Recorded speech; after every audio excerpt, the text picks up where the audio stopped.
Case based study data based 14th question के है Ajay enrolled himself in online practice test portal providing by his school for better practice. Out of 5 questions in a set first, he was able to solve 3 of them and got stuck into the 2 which is as shown below. कहते if A and B are independent events, PA given है PB given है, then answer the following question. P probability of B by and probability of A, probability not A and not B. देखो इन्होंने की given है P ए given है थोड़े को 0.6 P be given है 0.8 तो इन्होंने क्या है इंडिपेंडेंट इवेंट्स है इंडिपेंडेंट इवेंट्स की होंगे जी इंटरसैक्शन होंगे कि कन्वर्ट हो जाती है multiply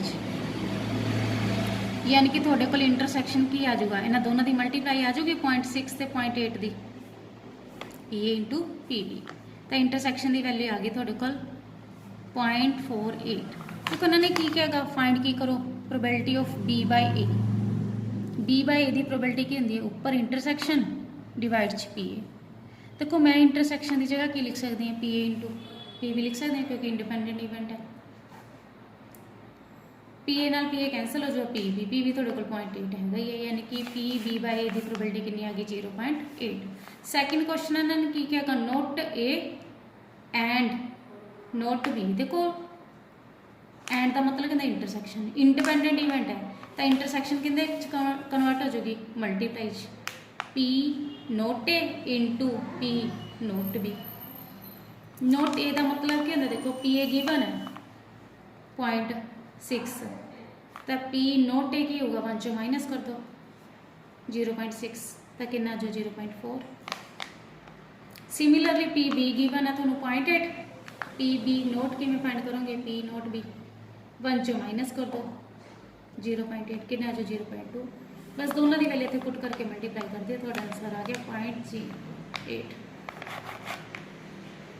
case based data based a differential equation is said to be in a variable separable form if it is expressible in the form of fx dx equal to gy into dy.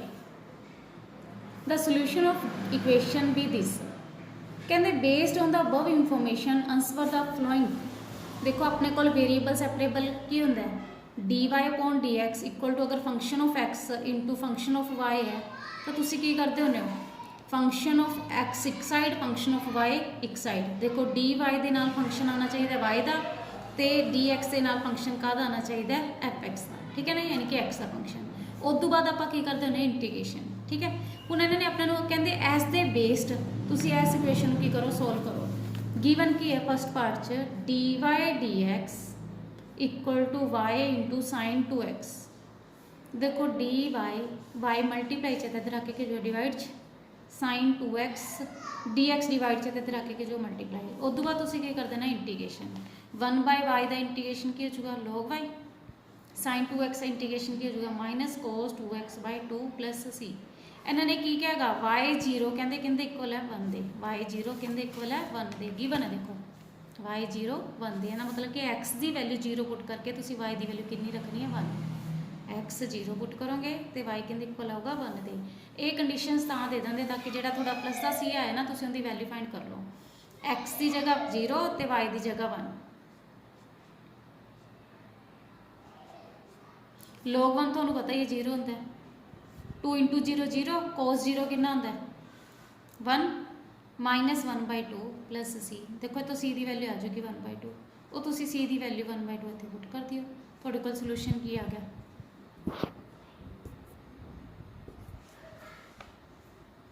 सी की value इतने put करो log Y equal to minus cos 2x by 2 plus 1 by 2 second part की कह रहे हैं देखो if Y dash का मतलब क्या डी वाई डी एक्स कहते इक्वल है वाई प्लस 1 दे Y 0 equal to 1 then find the value of Y log 2 देखो पहला सोल्यूशन फाइंड करो Y dash equal to Y plus 1 है वाई डैश का मतलब क्या D Y D X variable separable कर दो D Y upon Y plus 1 equal to D X then integration 1 upon y plus 1 का इंटीग्रेशन कितना होता है log y plus 1 1 का इंटीग्रेशन x plus c। देखो y 0 इक्वल टू 1 का मतलब क्या हो गया x की जगह 0 पुट करके y की जगह 1 पुट करना तो 1 पुट करो 1 plus 1 2 x की जगह 0 प्लस c की वैल्यू थोड़े को कितनी आ गई log 2 इतने पुट कर दो log y plus 1 equal to x plus log 2 answer आ गया। देखो y log 2 है y log 2 का मतलब कि y x होगा तो x की वैल्यू कितनी पुट करनी है तुसी log 2 जिथे इतने x आते की पुट कर दो log 2।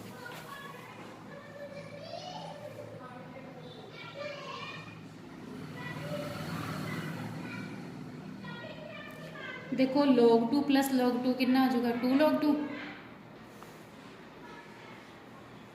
देखो अपने को प्रॉपर्टी होंगी है अगर एंगल की पावर होंगी है तो आप मल्टीप्लाई च ले आने अगर अगे मल्टीप्लाई च तो आप एंगल की पावर च ले आने तो 2 की पावर 2 बन जूगी log log खत्म हो जाएगा y plus 1 इक्वल टू 4 हो जाएगा y की वैल्यू कितनी होगी 3। Case based data based integration is a process of finding the anti derivative of function तुहानू पता है इंटीग्रेशन की होंगे एंटी डेरिवेटिव होंगे फंक्शन का। In this process, we are provided with the derivative of a function and asked to find out the function. Integration is the inverse process of differentiation। अपने पता ही है कि डेरिवेटिव का यानी कि डिफरेंशिएशन का जो इनवर्स देखिए तो वो अपना की बन जाता है इंटीग्रेशन ताई इनू की कहते हैं एंटी डेरिवेटिव। देखो हम तुहानू फंक्शन दिते हुए तो तुसी की फाइंड करना है इंटीग्रेशन फाइंड करना है integration of x plus 1 the whole square into D X upon X into X square plus 1 है। देखो x प्लस 1 की होल स्क्वायर में तुसी की लिख सकते हो A square plus B square plus 2ab।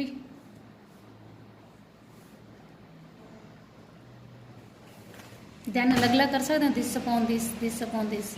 देखो X square plus 1 upon X into X square plus 1 D X plus 2x upon X into X square plus 1 D x.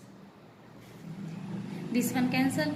1 by X आ गया 1 by x integration अपने पता log x होता है। This one cancel 2 upon integration 2 into integration of 1 upon x square plus 1 upon x square plus 1 का integration कितना होता है log x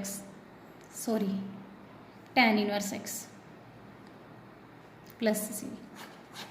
similarly second part की क्या है इन्होंने क्या है इंटीग्रेशन करना है साइन स्क्वायर एक्स का विद रिस्पैक्ट टू एक्स।